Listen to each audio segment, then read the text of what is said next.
यासीन वल कुरआनिल हकीम इन्नका लमिनल मुरसलीन। व क़ाल तआला वमा अर्सलनाका इल्ला रहमतल लिल आलमीन। व क़ाल तआला इन्ना अअतैनाकल कौसर फसल्लि लिरब्बिका वन्हर इन्न शानिअका हुवल अबतर। व क़ाल तआला अलम नशरह लक सदरक। व क़ाल तआला या अय्युहल मुज़्ज़म्मिल। व क़ाल तआला या अय्युहल मुद्दस्सिर। व क़ाल रसूलुल्लाहि सल्लल्लाहु अलैहि वसल्लम ला युमिनु अहदुकुम हत्ता अकून अहब्ब इलैहि मिन वालिदिही व वलदिही वन्नासि अजमईन। व क़ाल रसूलुल्लाहि सल्लल्लाहु अलैहि वसल्लम अलमर्उ मअ मन अहब्ब यौमल क़ियामा औ कमा क़ाल अलैहि अस्सलातु वत्तस्लीम।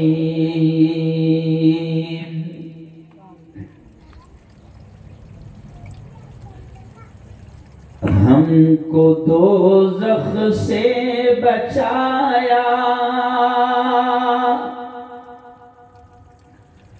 हमको दोज़ख से बचाया, आमिना के लाल ने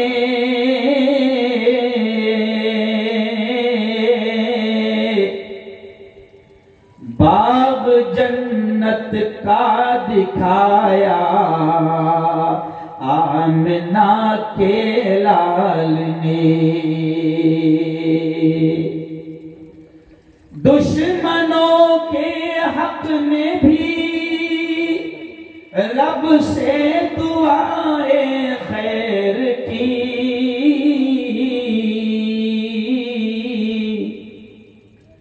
दुश्मनों के हक में भी रब से दुआए खैर की,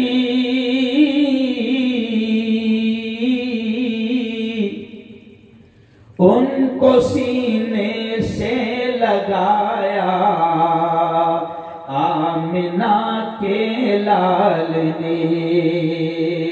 पूरा मजमा आखिर तक एक बार जोर से कह दो सुभान अल्लाह। दुश्मनों के हक में भी रब से दुआए खैर की,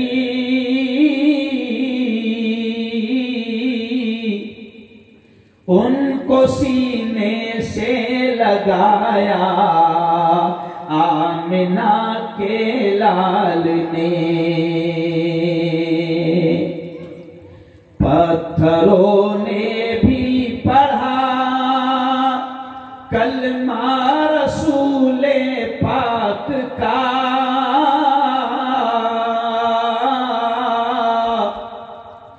पत्थरों ने भी पढ़ा कलमा रसूले पाक का,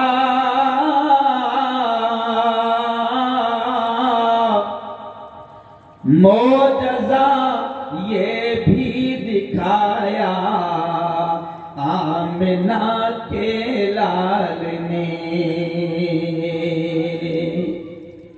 सदक़ल्लाहुल अज़ीम व सदक़ रसूलुहुन नबियुल करीम। आज की बहुत ही पवित्र सभा, बड़ी मुकद्दस, बड़ी पाकीज़ा महफिल के सदर मोहतरम हजरत मौलाना यूनुस साहब बुखारी, मौलाना यूनुस साहब बुखारी मेरे बहुत पुराने दोस्त, मगरिब से जिनका मैं इंतजार कर रहा था कि उनकी जियारत हो जाए, उनका दीदार हो जाए, मगर अभी जब मैं खड़े हुआ माइक पर तो वो सामने से तशरीफ लाए मेरे दोस्त हाफिज मुबीन साहब, है ना, मेरे हर दिल अजीज, मेरे चहीते और मेरे छोटे भाई की तरह, जो मेरे जिगर के बिल्कुल करीब है। और इसलिए करीब है, मौलाना फजल मतीन साहब इसलिए करीब है कि इस वक्त पूसद वालों शायद आपको एहसास ना हो, पूसद वालों, बरार वालों शायद आपको खबर ना हो कि किस तरीके से ईमान पर हमारे डाके डाले जा रहे हैं। और जितने बड़े बड़े डाकू, चाहे वो गौहर शाही के नाम पर हो या वो शकील बिन हनीफ की तरह हो, ये जितने भी ऐसे बड़े बड़े डाकू ये वादियों में काम करने के लिए तैयार रहते हैं और वो अकीदा खत्म नबूवत आपसे हमसे छीनना चाहते हैं। ऐसे डाकुओं का मुकाबला करने वाले मेरे हर दिल अजीज छोटे भाई मौलाना फजल मतीन साहब, और बड़ी तादाद में उलमा यहां जमा है, नांदेड़ से भी उलमा आए, और ऐसे ही जो बड़ा बेहतरीन अंदाज में काम कर रहे हैं अकोला में। खासतौर से आज मैंने देखा कि औरतों में, खवातीन में, मस्तूरात में बड़े निराले और बड़े प्यारे, बड़े मजबूत अंदाज में काम कर रहे हैं मेरे दोस्त हाफिज सादिक साहब। और स्टेज भरा है अल्हम्दुलिल्लाह उलमाए किराम से, मुझे खुशी है। मौलाना, मुझे मजमे से कोई फर्क नहीं पड़ता, मजमा इतना देख लिया कि मजमे देखने की हवस भी खत्म हो गया, नहीं समझा। मुझे तुम्हारे पूसद वालों, तुम्हारे मजमे से मुझे कोई फर्क नहीं पड़ता है। 50,000 का भी मजमा रहता है तो वही बात होती है, और 50 लोग भी रहे तो वही बात होती है। खुशी इस बात की है मौलाना कि आज आपका पूरा स्टेज उलमाए किराम से, हुफ़ाज़ कुरान मुबीन से, मुफ्तियान किराम से, मसाजिद के अइम्मा से भरा हुआ है। और पूसद वालों सुन लो, बल्कि पुलिस वालों से भी मैं कहूंगा कि सुन लो, ये हमारे वो लोग हैं कि जिनके बारे में हमारे आका, प्यारे आका मोहम्मद मुस्तफा ने इनके बारे में क्या कहा, इनके बारे में हमारे नबी ने क्या कहा, खैरुकुम मन तअल्लमल कुरान व अल्लमा। ऐ पूसद वालों सुन लो, हमारे इन लोगों के बारे में नबी ने क्या फरमाया। एक तरफ तो नबी ने ये फरमाया अल उलमा वरसतुल अंबिया, के उलमा नबियों के, अंबिया के वारिस हैं। और दूसरी तरफ हमारे नबी ने ये फरमाया खैरुकुम, ऐ लोगों तुम में सबसे बेहतर। जुमले पर ध्यान देना, बच्चों की आवाज मत करो, या तो इनको घर को भेजा दो, क्योंकि अब मैं जो बोलता हूं तो ज़हन भी भटकना चाहिए। तब देखें कि इनके बारे में हमारे नबी ने क्या कहा। मौलाना यूनुस साहब आ गए, अभी तक के गायबाना सदारत थी, आप आ गया मौलाना यूनुस साहब, थोड़ा बैठ जाओ क्योंकि अब गाड़ी लाइन पे आ रही है। हाँ, मेरी तवज्जो सब है, इसलिए तो मैं खड़े रहता हूं।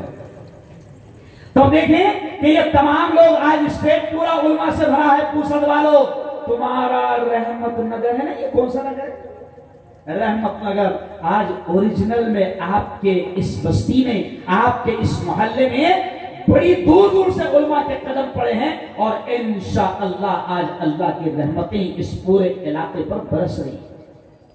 अब इनके बारे में मैं कह रहा था, ये जो स्टेज पर लोग हैं ना, ये मकतब पढ़ाने वाले, ये मदरसा पढ़ाने वाले, ये कुरान पढ़ाने वाले, ये हमारे बच्चों को मस्जिद में मदरसा और कायदा पढ़ाने वाले, नूरानी कायदा पढ़ाने वाले, हम इनकी अहमियत को नहीं जानते। लेकिन सुनो, हमारे नबी ने क्या कहा। आज हम नबी की सीरत सुन रहे हैं तो ये भी सीरत है कि नबी ने क्या कहा। तो हमारे नबी ने क्या कहा, खैरुकुम मन तअल्लमल कुरान व अल्लमा।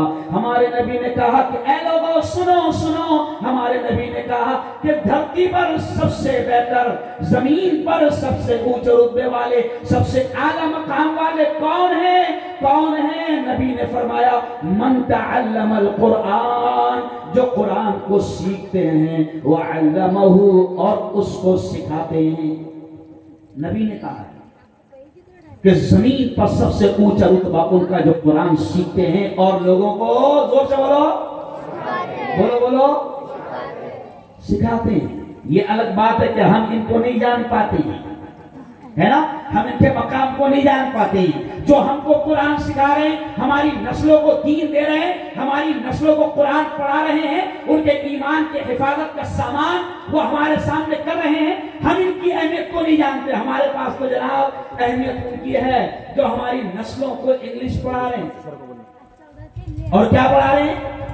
ए फॉर, देखो बच्चे खुद बोलेंगे, क्या पढ़ा रहे बच्चों? ए फॉर, जोर से बोलो, ए फॉर, नहीं आवाज नहीं, जोर से बोलो, A for apple, B for ball, C for cat, cat यानी बिल्ली, डी फॉर डॉग, डॉग यानी कुत्ते बिल्लियां पढ़ रहे हैं। सही बोल, क्या पढ़ रहे हैं? फजले मक्की साहब, ये कुत्ते बिल्लियां पढ़ रहे, लाखों रुपए पर माँ बाप खर्चा, अरे बोलो, कर रहे हैं। चलो आओ, ये नस्ल जो आज गैरों के हाथ में है, ये नस्ल जो स्कूलों में अंग्रेजी पढ़ने जा रही है, और हमारे दिमाग में ये है, हमारे दिमाग में ये है कि ये इंग्लिश पढ़ेंगे, फर फर इंग्लिश बोलेंगे, और फिर हमारे दिमाग में ये है कि ये अच्छी इंग्लिश पढ़ेंगे, अच्छे कॉलेज में पढ़ेंगे, अच्छी स्कूल में पढ़ेंगे, तो हमारे दिमाग में ये है कि ये नोटे छापने की मशीन बनेंगे। तो मेरा एक मशहूर जुमला है कि नोटा छापने की मशीन इन बच्चों को ज्यादा मत बनाओ, क्योंकि बावला कभी भी रातों रात नोटा बंद कर सकता है। नहीं समझा? अरे हुई कि नहीं इससे पहले नोटा? आओ अब देखो मैं किस स्टाइल में आपको इस उन्वान पर ला रहा हूं। ये जो हमारी नस्ल है ना यारो, आज ये छोटे छोटे मासूम बच्चे, इनके दिल और दिमाग पर डाका डाला जा रहा है, और इनके दिल और दिमाग से मोहब्बत रसूल और इश्क रसूल को खत्म करने की नापाक साजिशें और कोशिशें की जा रही है। मैं मुबारकबाद देता हूं मौलाना यूनुस साहब बुखारी को, मैं मुबारकबाद देता हूं मेरे दोस्त फजले मतीन को, और ये पूरी टीम को, जवानों की बड़ी टीम ने इस प्रोग्राम को सजाया है। मैं आपसे कहता हूं कि जगह जगह जैसे फजले मतीन साहब अकीदे खत्मे नबूवत के तहफ्फुज़ के लिए काम कर रहे हैं, मैं आपसे कहता हूं मौलाना मुबीन साहब के जगह जगह तहफ्फुज़ नामूसे रिसालत के प्रोग्राम दिए जाए। वजह क्या है सुन लें, पुलिस वाले भी इस बात को लिख रहे, हुकूमत तक के हमारे पैगाम को, जैसे भी मुझसे पहले मौलाना ने कहा, हुकूमत तक के हमारे पैगाम को पहुंचा दे कि हम उस नबी से इतना इश्क करते हैं, उस नबी से इतना प्यार करते हैं, उस नबी से इतनी मोहब्बत करते हैं कि तुमने हमारे मकानों को जलाया, हमने बर्दाश्त किया, तुमने दंगे फसाद में हमको मारा कूटा, हमने बर्दाश्त किया, तुमने हमारी खेतियों को आग लगाया, हमने बर्दाश्त किया, तुम हमारे बदन के टुकड़े टुकड़े कर दो, हम बर्दाश्त कर लेंगे, लेकिन ऐ वक्त की जालिम हुकूमत, ऐ मक्कार हुकूमत, सुन ले कि हम नबी से इतना प्यार करते हैं कि हम अपनी जान का नजराना देंगे, हम टुकड़े टुकड़े हो जाएंगे, लेकिन रत्ती बराबर भी नबी के इश्क और नबी की मोहब्बत और नबी की शान में गुस्ताखी बर्दाश्त, शोक से बोलो, गुस्ताखी बर्दाश्त नहीं करेंगे। अब ये मक्कार हुकूमत क्या कर रही मौलाना? रामगिरी महाराज जैसे शैतानों को छूट दे रही, क्यों छूट दे रही ना, गिरफ्तार नहीं कर रही, जबकि ये मालूम है, 100% मालूम है कि जो आदमी अमन को खराब करता है, ये बोलो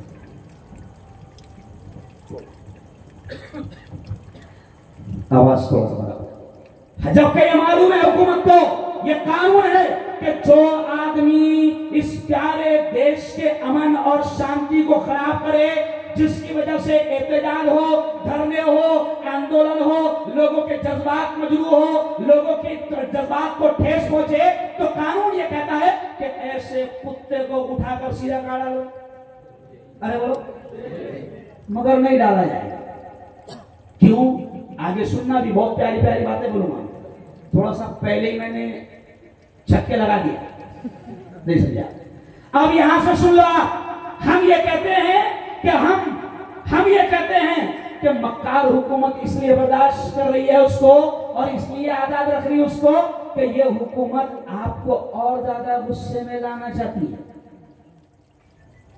ये इनका फंडा समझ लो। अभी आखिरी में समझाऊंगा मैं। आखिरी की जो खास बातें रहेगी ना, उसको नोट करने का दिल और दिमाग पर। लेकिन अब पहले ये सुन लीजिए कि नबी से इश्क हमको कितना होना चाहिए।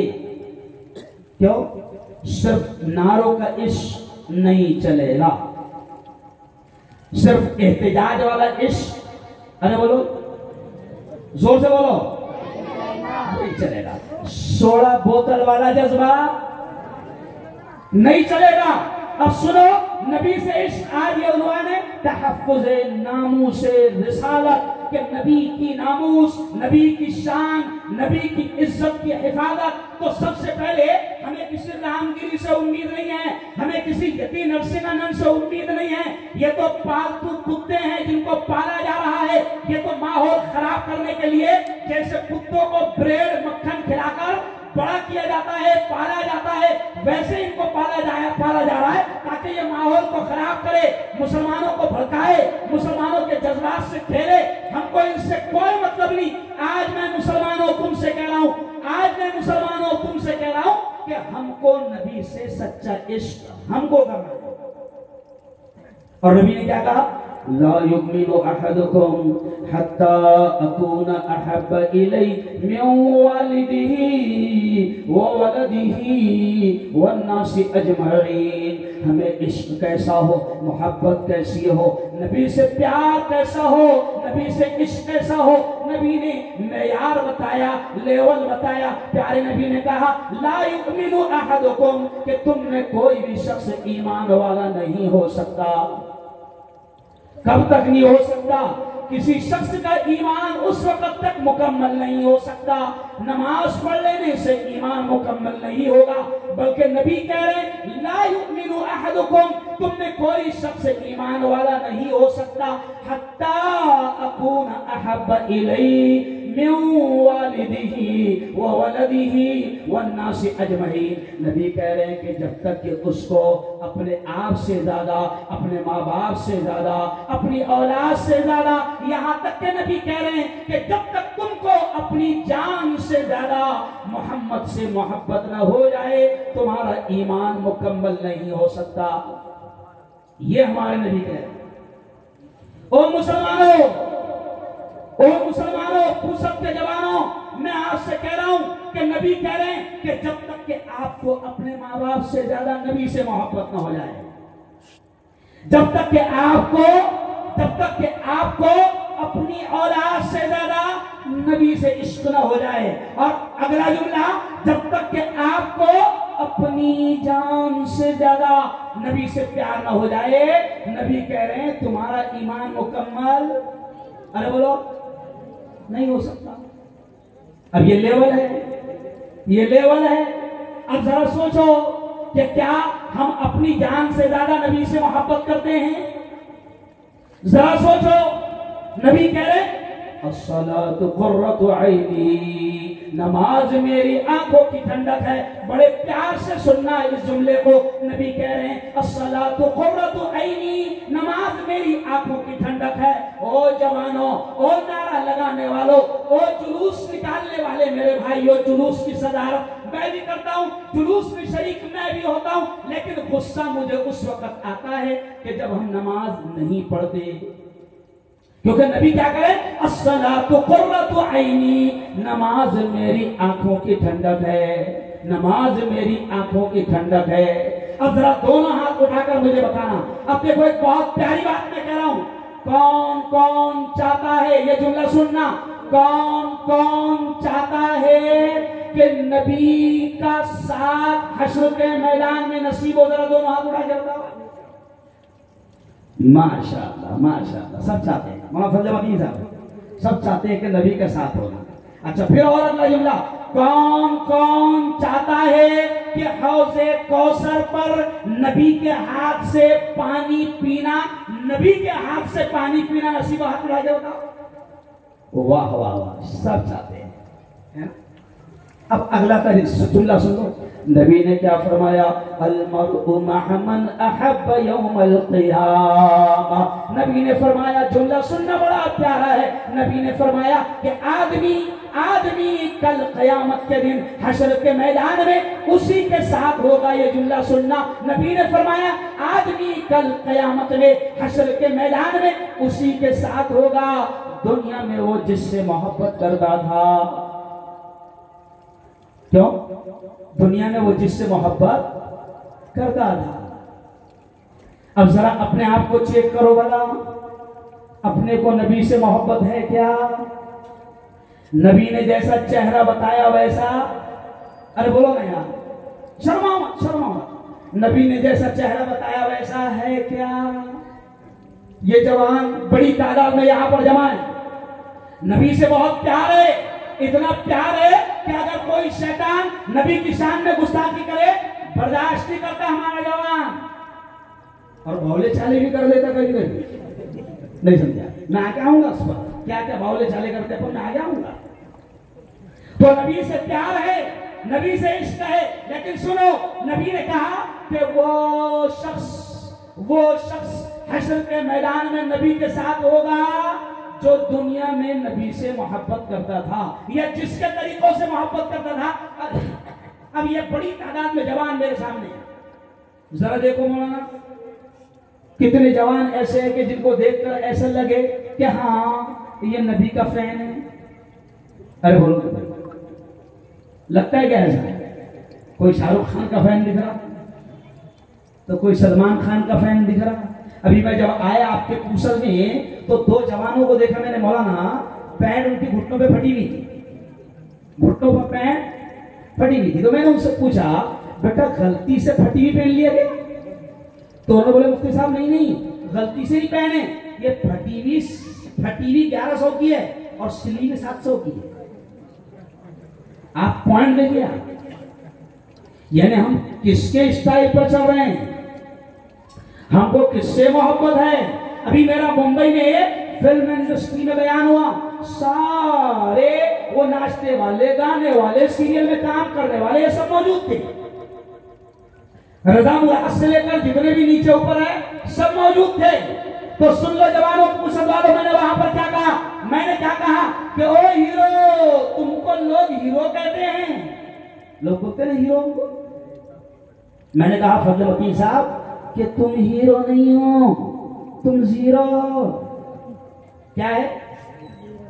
तुम हीरो नहीं हो, तुमको लोग हीरो कहते हैं, तुम्हारा स्टाइल इख्तियार करते हैं, तुमने जैसी पैंट पहना वैसी पहनते हैं, तुमने जैसे बाल रखे वैसे रखते हैं, तुम्हारा चलने का स्टाइल इख्तियार करते हैं, तुमने कान में बाली पहना, जवान हमारे बाली पहन लेते हैं, तुमने हाथ में चूड़ी पहना, हमारे जवान चूड़ी पहन लेते हैं। और अगली फिल्म में मैंने कहा खान साहब अगर तुमने पायल पहन लिए तो हम, अरे बोलो सच्ची में पहनेंगे बाबा, सच्ची पहनेंगे, क्योंकि लोग तुमको अपना आइडियल मानते हैं, लोग तुमको अपना हीरो मानते हैं। मैंने कहा तुम हीरो नहीं हो, हमारा कुरान क्या कहता है? लक़द कान लकुम फी रसूलिल्लाहि उस्वतुन हसना। हमारा कुरान कहता है, वो मेरे पुस्तक के जवानों, हमारा कुरान कहता है, अल्लाह कहता है कि रसूलुल्लाह की जिंदगी तुम्हारे लिए नमूना है, तुम्हारे लिए आइडियल है। तो हम इसीलिए कहते हैं कि हमारे हीरो,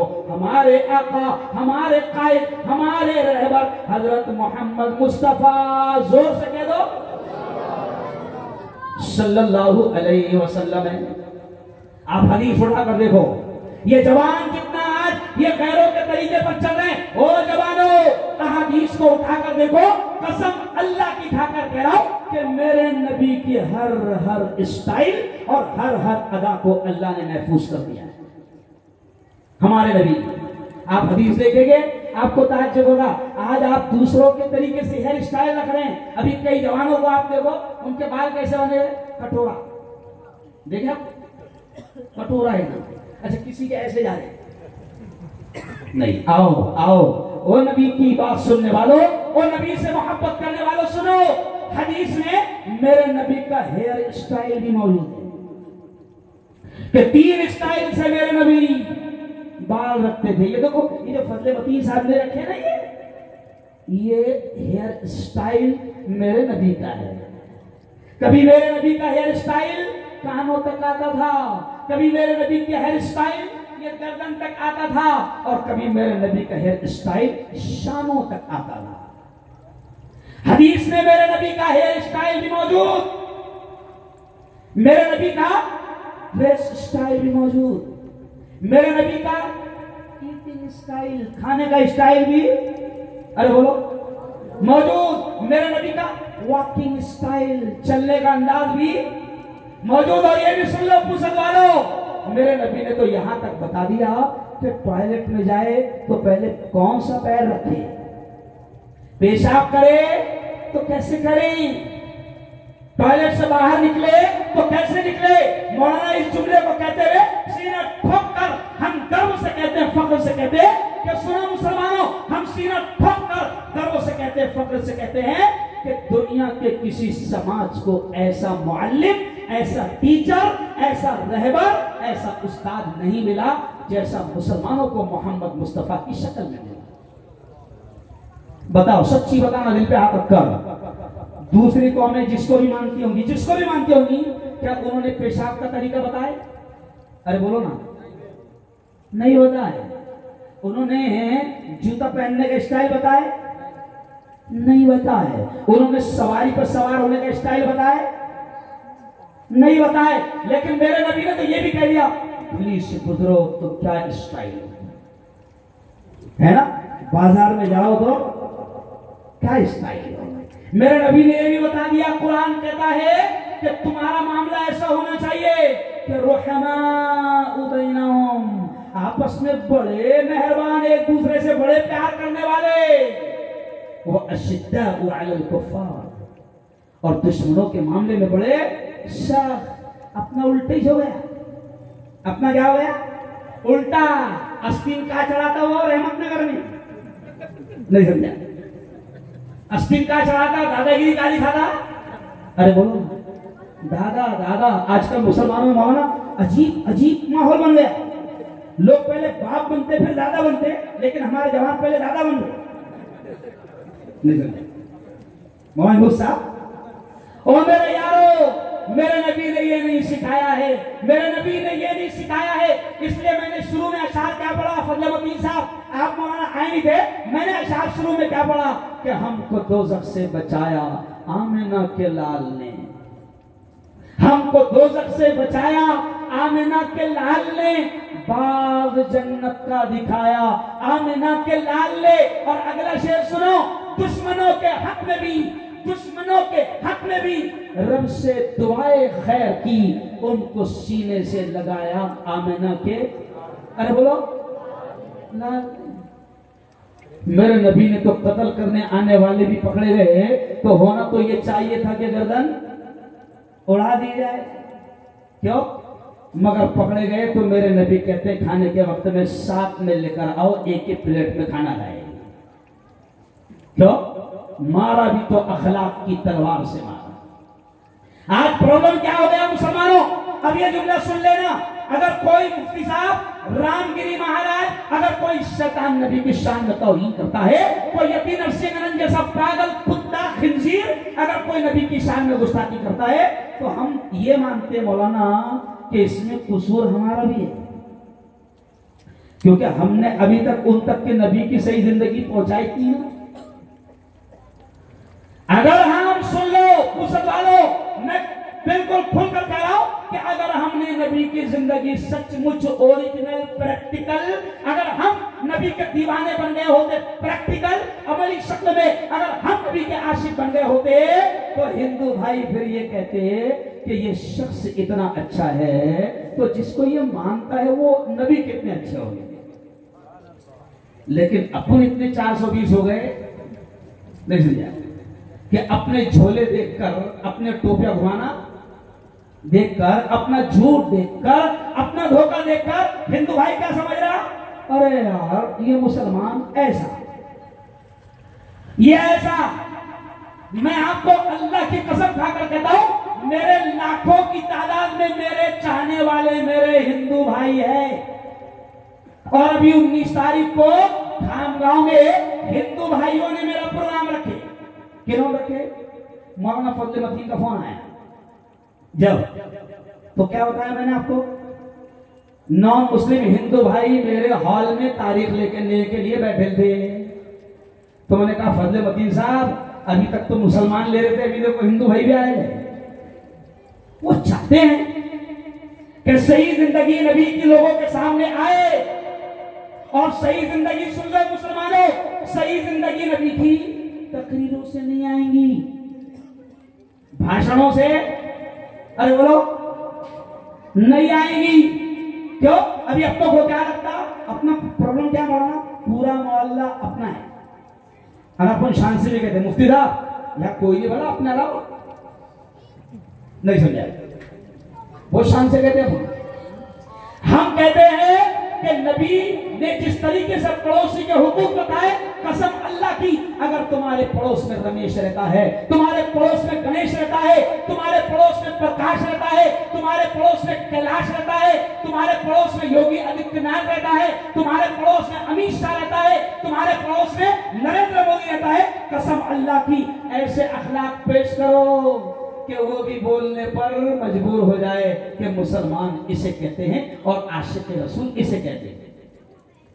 अभी जब 12 रबीउल अव्वल का मौका था मौलाना, आज से 2 साल पहले भी मोदी जी मुबारकबाद देते हैं मुसलमानों को, तो मौलाना यूनुस साहब, मोदी जी ने मुबारकबाद दिए 12 रबीउल अव्वल पर, और मुबारकबाद देते हुए क्या बोले नरेंद्र जी मोदी ने, हालांकि वो हमेशा झूठ बोलते मगर यहां से ही बोले, Guinness book of world record में अल्लाह की कसम नाम आ सकता है, मोदी जी दुनिया के सबसे बड़े झूठे, ये एजाज भी हमारे मुल्क को मिल सकता है कि हमारे यहां पैदा हुआ, नहीं समझा। लेकिन 12 रबीउल अव्वल को उन्होंने मुसलमानों को मुबारकबाद दिए, और मुबारकबाद देने के बाद में क्या बोले, मैं हजरत अल्लामा नरेंद्र जी मोदी का बयान सुना, उन्होंने क्या कहा मोदी जी ने, मुसलमानों नबी की जिंदगी बड़ी प्यारी जिंदगी है। मोदी जी के जुमले, हजरत क्या है मेरे नहीं, मोदी कहते हैं कि मुसलमानों नबी की जिंदगी बड़ी प्यारी जिंदगी है, नबी की जिंदगी पर अमल करो कामयाब हो जाओगे।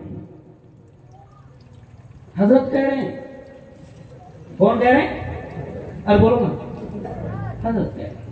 तो मैं कहता हूं कि अगर अल्लाह की कसम मौलाना शमशी साहब, अगर हमने मुसलमानों ने अगर नबी की जिंदगी को सही अंदाज में पढ़ा, अमल किया, तो कसम अल्लाह की कोई नबी की शान में गुस्ताखी करने की हिम्मत करेगा ही नहीं।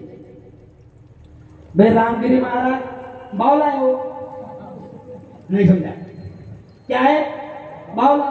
अगर नबी की जिंदगी को पढ़ा होता बेवकूफ ने, तो नबी की शान में गुस्ताखी, अरे बोलो, नहीं करता। और यति नरसिंह का टेंशन ही छोड़ दो, वो पालतू कुत्ता है, इससे पहले भी उसने हरकतें, अरे बोलो, करा है।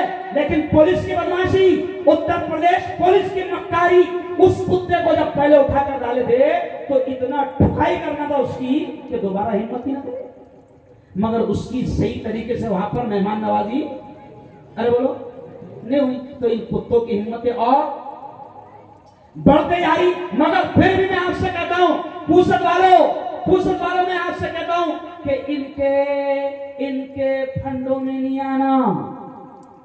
ये जो हरकतें कर रहे हैं ना, सुन लो, बहुत काम की बात सुना रहा हूं, और डिपार्टमेंट से भी कह रहा हूं कि यह बात पहुंचाना कि कोई मुसलमानों का धर्मगुरु मुफ्ती हारून आया था और उसने पूसद के जवानों को क्या समझाते हैं, ओ मेरे जवानों, ये क्या चाह रहे हैं, तुमको उकसाना चाह रहे हैं, तुमको वर्गलाना चाह रहे हैं, तुमको जज्बात में लाना चाह रहे, तुमको भड़काना चाह रहे। क्यों? अभी देखो महाराष्ट्र का इलेक्शन है, इलेक्शन 1.5 महीने शायद बाकी होगा, तो अब ये रामगिरी महाराज पर कार्रवाई नहीं करेंगे, ताकि तुम भड़को, रोड पर आओ। अच्छा फिर हमारे जवान क्या करते, मौलाना फजलुद्दीन साहब, यूनुस साहब, हमारे जवान जज्बाती क्या है, रोड पे निकलते और नारे लगाते। अच्छा नारे लगाते तो लगाते, कई भी फतरे फेंकते थे। मेरा मशहूर डायलॉग है पूरे हिंदुस्तान में, मैं जो जवानों को समझा रहा हूँ मौलाना यूनुस साहब के फतरे फेंकते, अपन फेंकते क्या, सही बोलो, फतरे, सही बोलो, सही। इतने शराब अपने पास में क्या और कुछ भी है नहीं रे, अपने पास में कुछ नहीं है। फतरे फेंकते और खाते क्या, अरे बोलो गोलियां। तो मेरा मशहूर डायलॉग है मुबीन साहब, हिंदुस्तान के जवानों को अब मैं समझा रहा कि अब ऐसे बावले चाले मत करो। मेरा डायलॉग है कि पत्थर फेंककर गोलियां खाने के बावले चाले बंद करो। नहीं समझा, पत्थर फेंककर गोलियां खाने के बावले चाले बंद करो। मैं मीडिया वाला हूं, मेरे पास में खबर आई कुछ दिनों पहले कि पूसब के जवानों की ठुकाई हो रही। क्यों, तो बोले थोड़े से बावले चाले। अरे बोलो ना, सही बोलो ना, दिल की बोलो ना, मैं सही बात ओरिजिनल बता रहा। ऐसे बावले चाले नहीं करते। इस काम नबी से है तो दिखा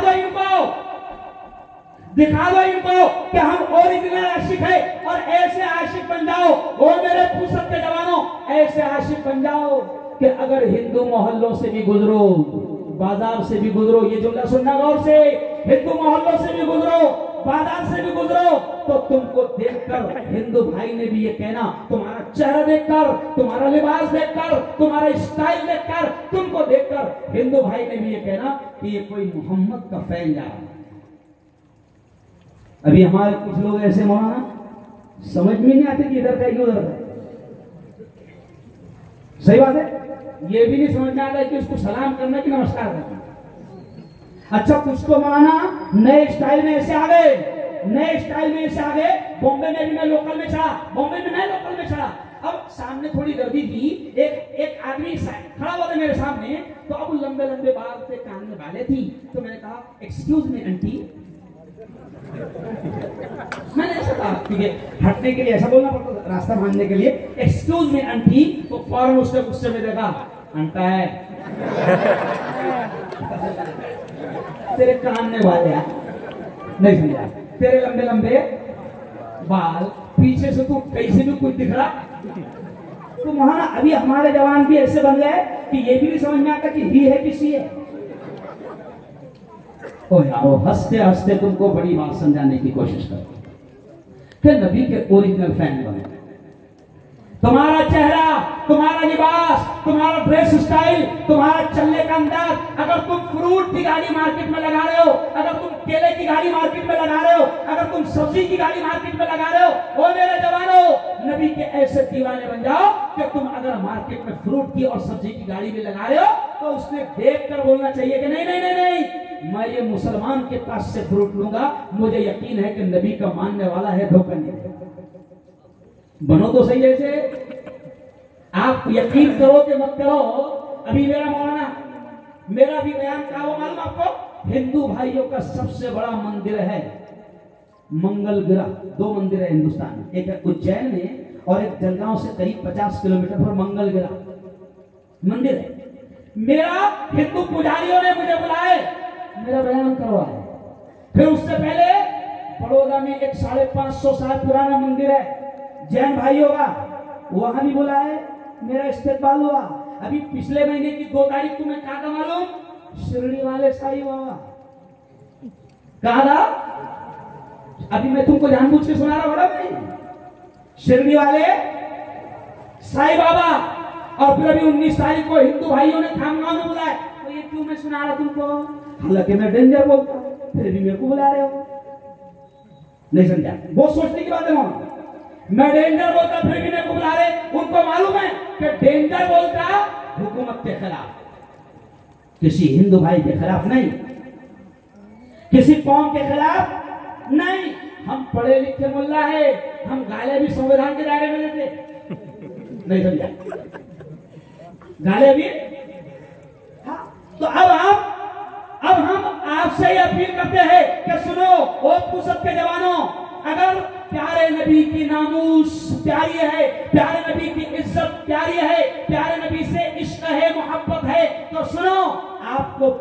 नबी से ओरिजिनल इश्क करके सबसे पहले अपने चेहरे को ऐसा बनाना पड़ेगा कि अगर आज किसी वजह से मौत आ जाए और नबी के सामने खड़ा कर दिया जाए तो नबी भी पहचानने से इनकार नहीं करेंगे। क्यों? आज अगर मुझे मौत आ जाए है ना, और मैं अल्लाह के दरबार में पेश हो जाऊं तो मेरे चेहरे से नजर आना कि हाँ हाँ ये मेरा दिख रहा है। अरे बोलो, कुछ रहता ना निशान है? अरे रहती नहीं। चेहरे से नजर आना कि ये मेरा आशिक दिख रहा है। नमाजों का एहतमाम करो, झूठ से बचो, अपने पड़ोसियों को तकलीफ न दो। नबी ने फरमाया कि वो मुसलमान हो नहीं सकता जिसका पड़ोसी उसकी तकलीफों से परेशान है। और मौलाना पड़ोसी का, यहां तो रहमत नगर में दूसरे पड़ोसी नहीं है, लेकिन नबी ने क्या कहा? पड़ोसी। अब पड़ोसी में दलित भाई भी हो सकता है, बौद्ध भी हो सकता है, क्रिश्चियन भी हो सकता है, ब्राह्मण भी हो सकता है, जैन भी हो सकता है। ओ मुसलमानों, उस पड़ोसी से अगर तुम्हारा पड़ोसी हिंदू भाई है, इतना अखलाक से पेश आओ कि वो तुम्हारा मोहल्ला छोड़ने को तैयार हो। यह है नबी से सच्चा इश्क। क्या बोला? यह है नबी से सच्ची मोहब्बत। और सुनो हमारे नबी कैसे, मैंने कहा ना कि दुश्मनों के हक में भी रब से दुआए खैर की, दुश्मनों के हक में भी रब से दुआए खैर की, उनको सीने से लगाया आमिना के लाल ने।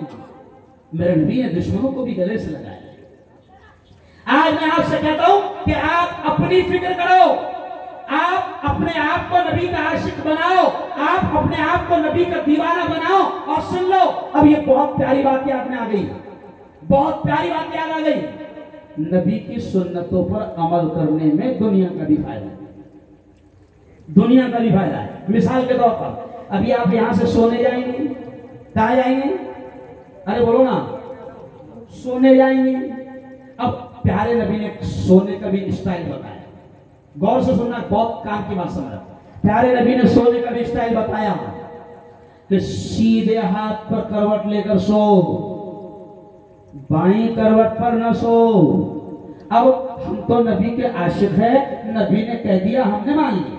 गौर से सुनना, नबी ने कह दिया हमने मान लिया। लेकिन सुनो जवानों, आज मेरे नबी ने जो बातें बताई, आज की साइंस उस पर रिसर्च करके कह रही है कि वही सच है जो नबी ने बताया। अब मैंने 14 साल डॉक्टरों को पढ़ाया है, मैं सिर्फ मुल्ला नहीं हूं, मैं मेडिकल कॉलेज में प्रोफेसर रहा हूं। 14 साल मैंने डॉक्टरों को पढ़ाया, ये सुन लो। और मैं अभी एक चैनल का मालिक हूं, मैं अभी एक पेपर का मालिक हूं, मैं भारत की जो पत्रकारों की सबसे बड़ी संगठन है वॉइस ऑफ मीडिया, उसका पूरे हिंदुस्तान का उर्दू डिपार्टमेंट का राष्ट्रीय अध्यक्ष हूं। ये क्यों कह रहा हूं? कभी कभी इनके दिमाग में क्या रहता है? मौलाना नहीं, इनको क्या काम है, इनको क्या समझता दुनिया का, इनको समझता। मेडिकल कॉलेज का प्रोफेसर हूं। सुन लो, अब नबी की सुन्नत का फायदा बिल्कुल आसान अंदाज में समझा रहा हूं कि नबी की सुन्नत का फायदा सुनो। नबी ने कहा सीधी करवट पर सो। आज की साइंस कहती है कि उल्टे हाथ पर दिल है, अगर उल्टी करवट पर सोने की आदत बना लोगे तो सीधे तरफ का पूरा बोझ दिल पर पड़ेगा और दिल को काम करने में तकलीफ होगी। और अगर रोजाना उल्टी करवट पर सोने की आदत बना लोगे तो धीरे धीरे ये दिल बीमारी का शिकार हो जाएगा। और बीमारी बड़ी प्यारी है, वो उसको बोलते अटैक, 1 2 और अरे बोलो, प्यारी बीमारी है ना अटैक। अब उल्टी करवट पर दिल है तो नबी पाक ने कहा कि सीधी करवट पर सो। हमको तो नबी ने ये नहीं बताया था कि इस वजह से सो, हम तो सिर्फ इसलिए मान रहे कि नबी ने कह दिया। लेकिन आज हमको साइंस बता रही है कि उल्टी करवट पर सोने से दिल की बीमारी पैदा होती है। आज साइंस हमको समझा। क्यों? सुनो, मैं कॉलेज में पढ़ाता था, मेरी बेटियां भी मेरी बात को सुन रही है। मौलाना एक अजीब चीज और याद आ गई, सुनो। मैं कॉलेज में पढ़ाता था, गर्मी के दिन थे, 2 लड़कियां स्कूटी पर आई, मैं गेट पर खड़ा हुआ था, गौर से सुनना। और वो लड़कियां आई मौलाना, तो पूरा स्कार्फ बंधा हुआ, पूरा चेहरा छुपा हुआ, बहुत प्यारी बात। पूरा चेहरा छुपा हुआ, स्कार्फ बंधा हुआ। मैं गेट पर खड़ा, वो दोनों लड़के स्कूटी पर आई, मैं पहचान नहीं पाया और उन्होंने मुझे सलाम किया। अब मेरे कॉलेज में पढ़ती थी, अब मैं आवाज से पहचान गया कि ये तो दोनों मेरी हिंदू बेटियां हैं। तो मैंने धीरे से रोक कर कहा कि मेरी बेटियों एक बात बताओ, तुमने ये मुसलमानों के जैसा पूरा स्कार्फ वगैरह पूरा चेहरा छुपा लिया, तो तुम कब से मुसलमानों की तरफ पर्दा करने लगी हो? तो अब मौलाना उसने जुमला क्या बोला और कहीं सुन ले मेरी बात। मैंने कहा तुम कब से मुसलमानों की तरफ पर्दा करने लगी हो? तो वो साइंस की बेटियां भी साइंस पढ़ रही थी, तो उन्होंने कहा कि मुफ्ती साहब वो इस्लाम का पर्दा उसके हिसाब से नहीं कर रहे हम। हमने पढ़े साइंस में कि ये जो लू चल रही है गर्मी की, इससे स्किन को नुकसान पहुंचता है। ये जो गर्मी के वायरस है इससे चमड़ी को नुकसान पहुंचता है, चमड़ी काली हो जाती है, जल जाती है, चमड़ी को नुकसान पहुंचता है। ये गर्मी के वायरस बड़े खतरनाक है। तो मैंने मुस्कुरा दिया और मैंने कहा कि देखो बेटा, तुमको गर्मी के वायरस समझ में आए, लेकिन हमारे नबी ने 1450 साल पहले बेटियों से कहा था, औरतों से कहा था कि अपने चेहरों को ढक कर रखना। तो नबी ने ढक कर रखने का हुक्म दिया था, तो सर्दी के वायरस से भी बच जाएंगी, गर्मी के वायरस से भी बच जाएंगी और हमेशा ढक कर रखेगी। तो ये जो रास्तों पर छिछोरे वायरस रहते, नहीं समझा? अरे बोलो, इनसे बच जाएंगी। मैं क्या समझा रहा हूं? मेरे नबी को जानो तो सही, मेरे नबी को समझो तो सही। आज हमको फिक्र क्या होती है? नहीं नहीं नहीं नहीं, वो शान में गुस्ताखी कर रहे हैं, यकीनन उन कुत्तों को हम सजा दिला कर रहे हैं। जोर से बोलो इंशाअल्लाह। इंशाअल्लाह छोड़ेंगे नहीं उनको, लेकिन अभी 1.5 महीना इन कुत्तों को पाल रही है सरकार। ये गौर से सुन लो मौलाना यूसुफ, 1.5 महीना ये पाल रही है सरकार। क्यों? इसलिए कि वो उनको गिरफ्तार नहीं कर रही, तुमको उकसाना चाह रही। ये चाहते हैं कि तुम रास्तों पर आओ, तुम पत्थर फेंको, दंगे फसाद हो, और दंगे फसाद होंगे तो फायदा किसको पहुंचेगा? अरे बोलो ना, उनको पहुंचेगा। तो मैं एक स्टाइल बता रहा हूं मौलाना यूसुफ पूरे हिंदुस्तान में, बल्कि पिछले हफ्ते पूना में था, तो मैंने पूना में भी मुसलमानों से कहा, मुसलमानों नबी के मानने वाले हो ना, नबी को मानते हो ना, तो हमारे नबी ने हमको रोजे की हालत में तरीका सिखाया कि अगर तुम्हारा रोजा है तो नबी ने क्या सिखाया? अगर रोजे की हालत में तुमसे कोई बहस कर रहा, लड़ रहा, तो उसको बोल दो मेरा रोजा है। ये स्टाइल नबी ने सिखाया। उसको क्या बोलो, लेकिन इसका मतलब ये नहीं कि उसको ये बोलो मगरिब के बाद मिल तुम। फिर देखते बेटा किसमें कितना दम है, इफ्तारी कर लेंगे, देखते तू समोसे से करता कि मैं करता। नबी ने तरीका सिखाया कि रोजे की हालत में तुमसे कोई बहस कर रहा है, लड़ रहा है, तो एकदम धीरे से बोल दो उसको, ओ भाई मेरा रोजा है, मेरा रोजा है। तो मैं मुसलमानों को यह समझा रहा हूं कि मुसलमानों, ये इलेक्शन के लिए ये सब किया जा रहा है ताकि दंगे हो, फसाद हो, माहौल खराब हो और उनको इसका फायदा पहुंचे। क्योंकि लोकसभा में खतरनाक करंट लगे 420 का, नहीं समझा? एकदम कैसा करंट लगा है? 440 वोल्ट का झटका लगे। तो अब विधानसभा में ये चाहते नहीं कि स्टेट हाथ से चला जाए, महाराष्ट्र हाथ से चला जाए। तो मैं बिल्कुल सादे, क्योंकि मैं सियासी नेता भी, मैं महाविकास अघाड़ी का प्रवक्ता भी हूं, ये भी सुन लो, महाविकास अघाड़ी का प्रवक्ता भी हूं। तो मैं बिल्कुल खुलकर ये कह रहा हूं कि इनकी चाल है कि दंगे फसाद हो। तो ये 1.5 महीना मुसलमानों से मैं समझा रहा, क्या दिन रोजा रख लो, क्या रख लो? अरे बोलो ना, ईद अपन इलेक्शन के बाद, अरे बोलो ना, शर्माओ मत ना यार, ईद अपन इलेक्शन के बाद कर लेंगे। अभी बावले चाले, अरे बोलो, अभी बावले चाले नहीं करना, भद्रे नहीं देखना, कहीं भी ना रहे, बोल कहीं भी ना रहे।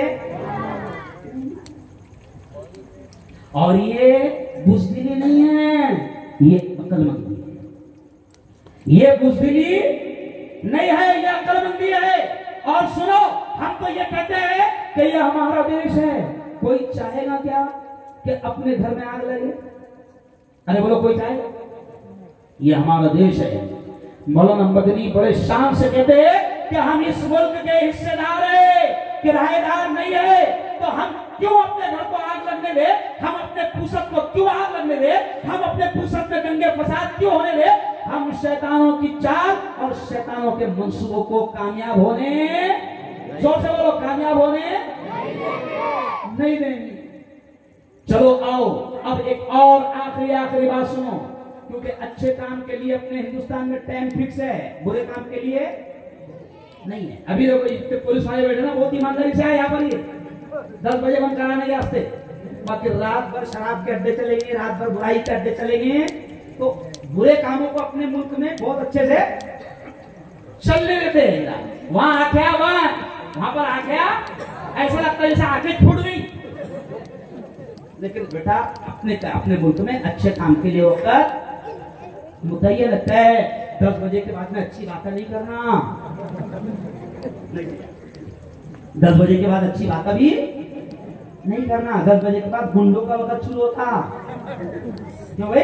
10 बजे के बाद शैतानों का वक्त शुरू होता, 10 बजे के बाद 2 नंबरियों का वक्त शुरू होता। तुम अच्छे लोग हैं, तुम्हारे पास इतने पैसे, अरे बोलो ना, शर्माने की याद मिल रहा, तुम अच्छे लोग हैं तो चलो अब 10 बजे से पहले अच्छी बात सुन लो, बहुत काम की बात। ये देखिए 2 उन्वान है, जलसे नामूस से रिसालत। तो मैं कहता हूं कि अगर रामगिरी महाराज या कोई भी कुत्ता अगर ऐसा सूरज की तरफ मुंह करके थूके, चांद की तरफ मुंह करके थूके, तो थूका है ना?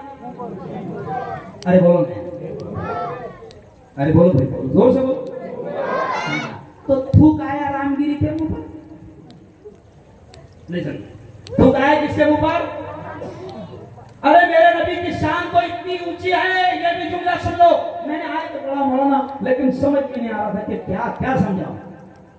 मैंने आयत पढ़ा, सुनो, मेरे नबी की शान, कोई रामगिरी जैसे शैतान कितनी भी तौहीन करे, मेरे नबी की शान में रब की बराबर भी कभी आने वाली।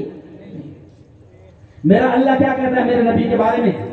इन्ना अअतैनाकल कौसर। ऐ मोहम्मद सुनो सुनो सुनो, बड़े प्यारे अंदाज में मेरे नबी की शान क्या है, मेरे नबी की नामूस क्या है, मेरे नबी की इज्जत क्या है, मेरे नबी का रुतबा क्या है, मेरे नबी का मकाम क्या है, ये शैतान रामगिरी क्या जाने। मेरे नबी के बारे में अल्लाह कहता है वरफ़अना लक ज़िक्रक। ऐ मोहम्मद तेरे नाम को, तेरे जिक्र को हमने बुलंद कर दिया। मेरे नबी के नाम को भी अल्लाह ने बुलंद कर दिया, और ऐसा बुलंद किया कि हर मिनट में मुसलमानों, हर मिनट में दुनिया में कहीं न कहीं अजान होती है, और जब भी माइक से अजान होती है और ये कहा जाता है अशहदु अल्ला इलाहा इल्लल्लाह व अशहदु अन्ना मुहम्मदर रसूलुल्लाह, जब भी अल्लाह का नाम लिया जाता है, अल्लाह के नाम के साथ साथ हर मिनट में मेरे नबी का नाम भी लिया जाता है।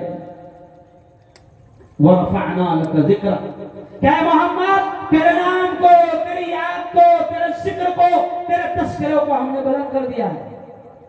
क्यों? आज आप देखो, मेरे नबी के उस वक्त भी जो दुश्मन थे, जैसे अबू जहल, अबू लहब, अब देखो अगली आयत सुनो, मैंने क्या बोला? इन्ना अअतैनाकल कौसर। बेटा तेरा माइक है ना, आवाज खींच रहा है, अगले 2 दिन तक के बयान के लायक नहीं।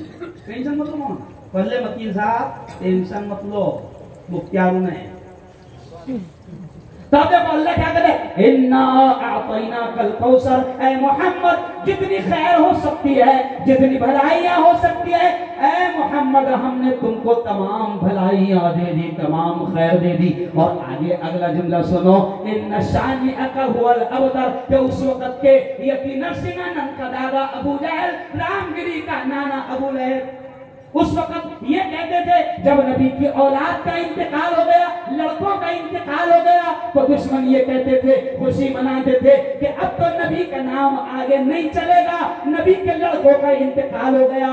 अल्लाह ने आयत उतार दी, इन्न शानिअक हुवल अबतर। ऐ मोहम्मद तेरे दुश्मन नस्ल कटे हो गए, तेरे दुश्मन का नाम खत्म हो जाएगा।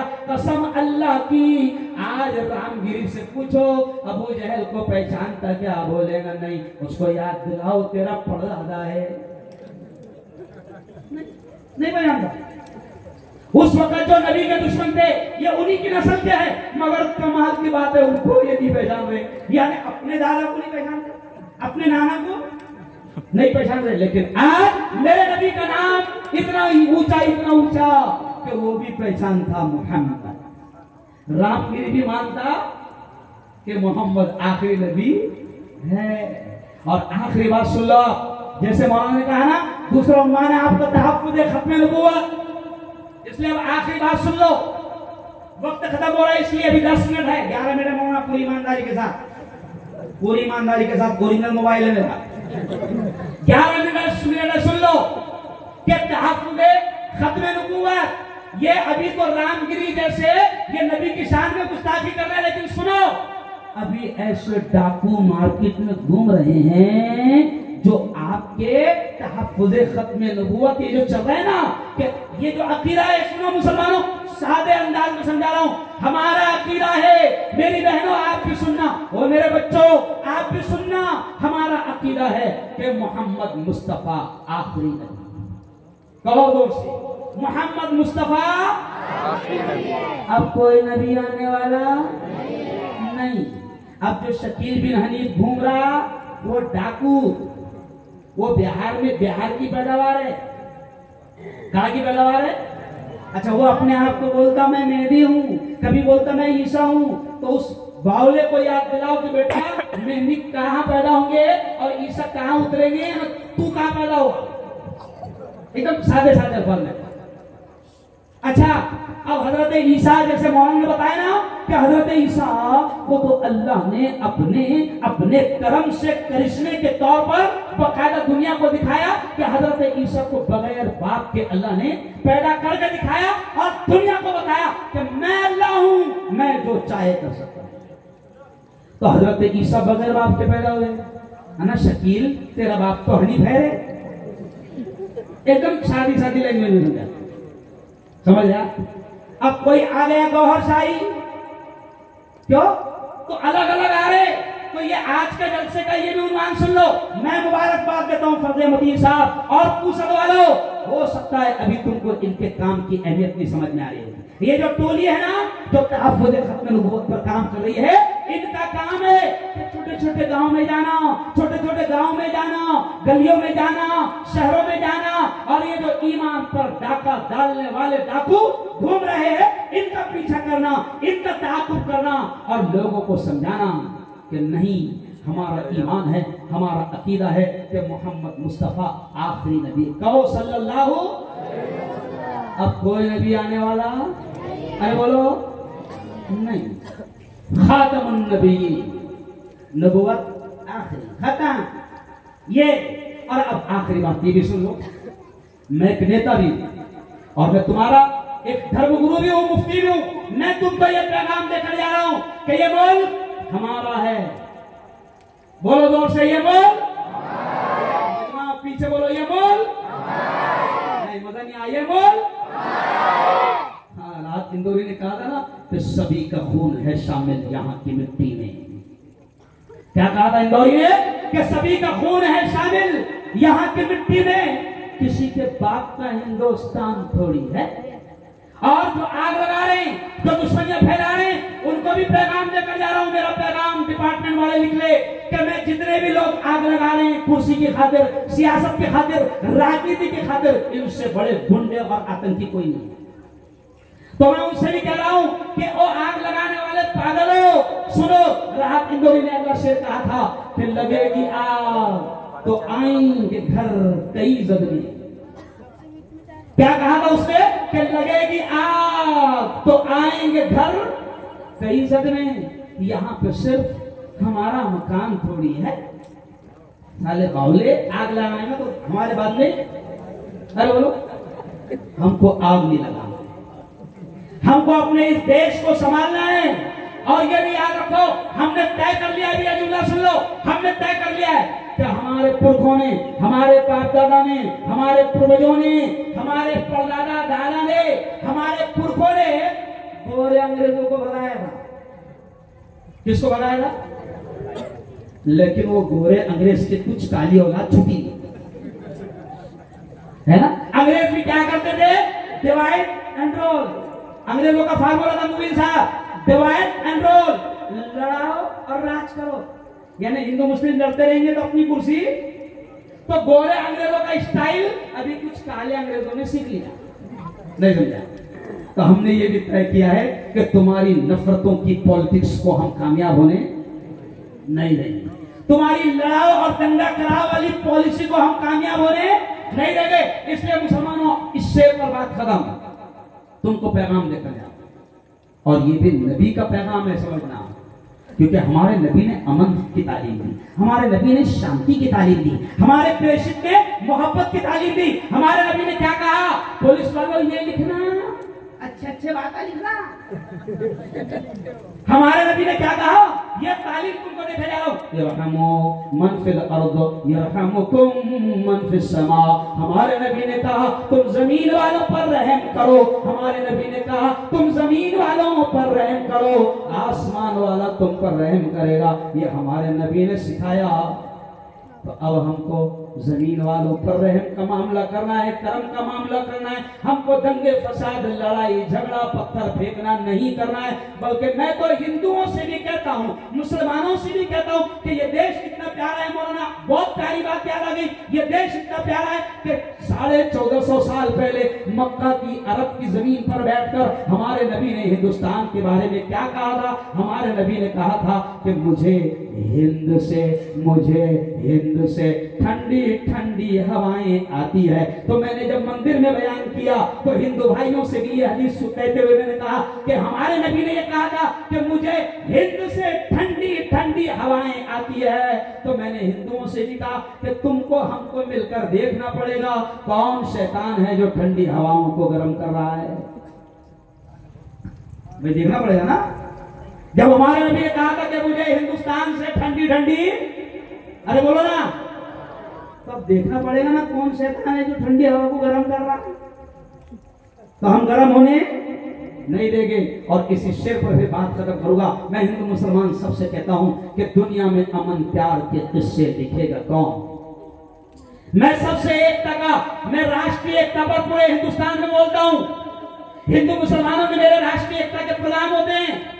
तो मैं हिंदू मुसलमानों से भी कहता हूं कि दुनिया में अमन प्यार के किस्से लिखेगा कौन? दुनिया में अमन प्यार के किस्से लिखेगा कौन? और आपस में कट मरेंगे तो आखिर बचेगा कौन? और फिर मैं हिंदुओं से भी कहता हूं, मुसलमानों से भी कहता हूं, हिंदू से कहता हूं कि होंगे ना तुम तो लाएंगे तुम सा कहां से हम। यानी तुम नहीं रहेंगे तो तुम्हारे जैसा हम कहां से लाएंगे। और फिर कहता हूं कि होंगे ना हम तो आपको भाई कहेगा कौन? हमें इस देश को बचाना है। अंग्रेजों ने हमेशा हिंदू मुसलमानों को आपस में लड़ाया था। तो जो अंग्रेजों की छोड़ी हुई काली औलाद है वो आपस में लड़ाकर राज करना चाहती है। हमको उनके प्लान को कामयाब होने नहीं देना है। बहुत अच्छा जलसा आप लोगों ने मौलाना सजाया, स्कूल नंबर 3 यहाँ पर, क्यों बहुत अच्छा जलसा आपने सजाया। अभी जहां तक के निगाह जा रही वहां तक के लोग खड़े हैं। जवानों को भी मुबारकबाद। लेकिन जवानों से मैं यही कहूंगा कि तकरीरों से मसले हल नहीं होंगे, हमको नबी का सच्चा आशिक बनना पड़ेगा। अब जरा दोनों हाथ उठाकर बताओ कि कौन नबी का फैन और नबी का आशिक बनेगा? दोनों हाथ उठा जाओ। माशाअल्लाह, सुभान अल्लाह, सुभान अल्लाह। तो बस आज अगर 2 लोगों ने भी ये तय कर लिया कि मैं नबी के जैसा चेहरा रखने की कोशिश करूंगा, मेरे नबी की सुन्नत पर अमल करूंगा, तो आज का हमारा ये प्रोग्राम कामयाब हो जाएगा। व आखिरु दावाना अल्हम्दुलिल्लाहि रब्बिल आलमीन। अभी देखिए दुआ होंगी, दुआ नहीं छोड़ना। अल्लाह को मांगना बहुत पसंद है। अल्लाह को